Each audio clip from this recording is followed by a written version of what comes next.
حافظیه یه گنجینه ملیه. اگه به یه چیزی جز خودت علاقه داشتی میفهمیدی چی میگی. من واقعا ترجیح میدم الان کیش لب آب باشم تا اینکه بخوام جای دیدنی شیراز رو ببینم. چیزی جای خودش داره. این کجاست یه رو برفته؟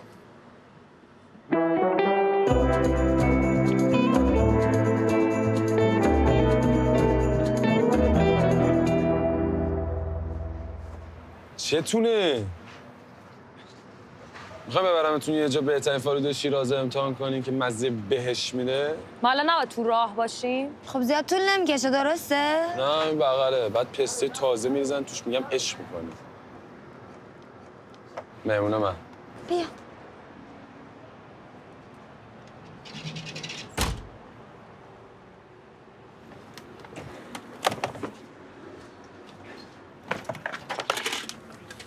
چیه اون؟ آب نبات. یه دونه میدی. نه دیگه. چرا؟ چون میخوام فالودو مهمونت کنم.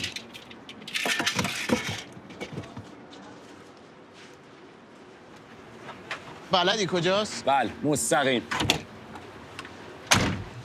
خیلی ذوق کیشو دارم من. شادی اصلا به اولین چیزی که میخوای به بابک بگی فکر کردی؟ نه واقعا.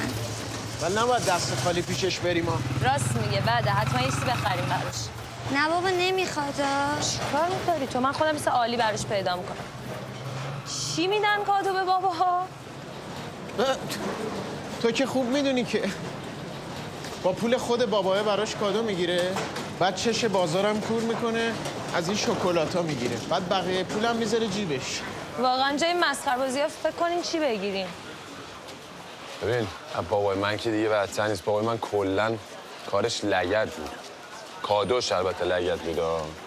بابای تو مطمئنم آدم مشری‌تر و بچه ردیف‌تریه. نمیخواد. بابام تو چی کار داری؟ بابات خوشش میاد.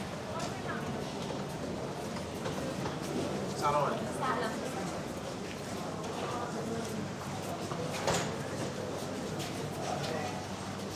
سینا بیا کمک.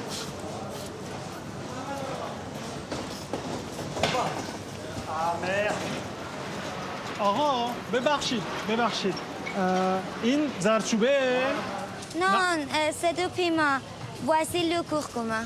Vous parlez français? Oui. Merci beaucoup. پس ببخشید یکم از این به من بده لطفاً. Votre personne est très bonne. Merci beaucoup, c'est gentil, merci. Tu as besoin d'aide, Aziza? Non, la jeune fille qui est là a comblé toutes les lacunes de mon persan. مرسی. سلام. فرانسه حرف میزنی؟ بله. کجا یاد گرفتی؟ من کلاس میرم. مامانم میخواد که بریم پاریس. خیلی شهر قشنگه. من خیلی اینجا خوش گذروندم. بله. میخوان چند تا آدرس خوب بهتون بدم؟ البته نمیدونم اینا باز باشن یا نه.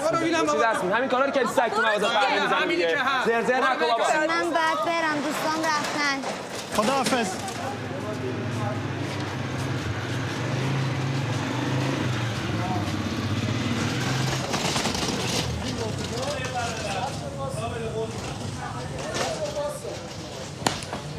نترس من.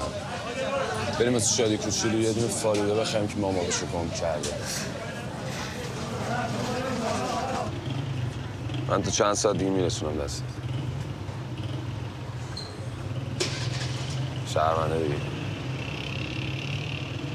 ردیف باش. میرسونم دیگه. دمت گرم. خداحافظ. دمت گرم. اوانکر. یه گوشی ما رو هم زدن دیگه. میدونی چه قیمت اون خط بود؟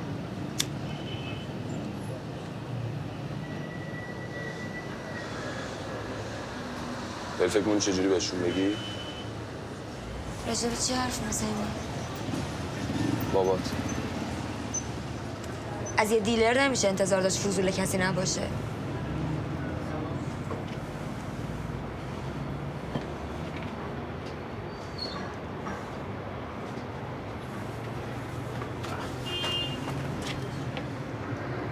آماده شو.